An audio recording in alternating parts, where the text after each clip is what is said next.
conductors has died along with his wife at an assisted suicide centre in Switzerland. Sir Edward Downes, who worked with the BBC Philharmonic Orchestra and the Royal Opera House, was virtually blind and had suffered hearing loss. His wife had terminal cancer. Well, our health correspondent Bramwyn Jeffries is with me now.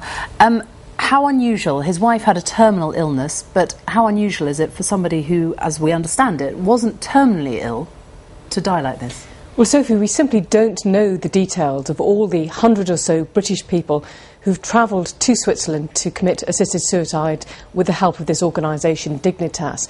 But we do know that it's not the first time that someone without a terminal illness has taken this step. Many people might remember the case of Daniel James, a young former rugby player who was left severely paralysed after an accident in training. Now, Daniel was just 23 when he travelled to Switzerland to take his own life with help in September of last year. His parents said at the time that although he didn't have a terminal illness, his life had become so unbearable that he felt he didn't have any other choice. What does Dignitas say about people who are apparently healthy or at least don't have a terminal illness going to their centre to take their lives?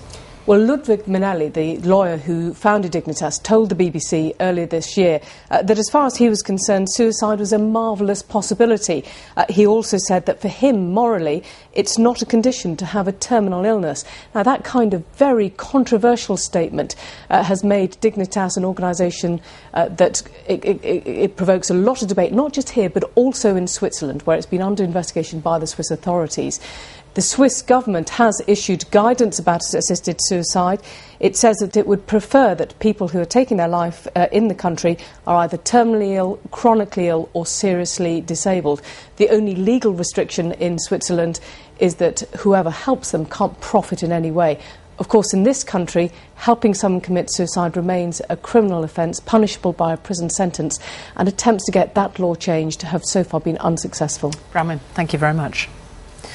The BBC is suspending the bonuses of its most senior executives for the foreseeable future. The chairman of the BBC Trust, Sir Michael Lyons, says their pay fell by 7% in the last financial year because bonuses weren't paid, but he acknowledged there was some public concern about the levels of some senior executives' pay.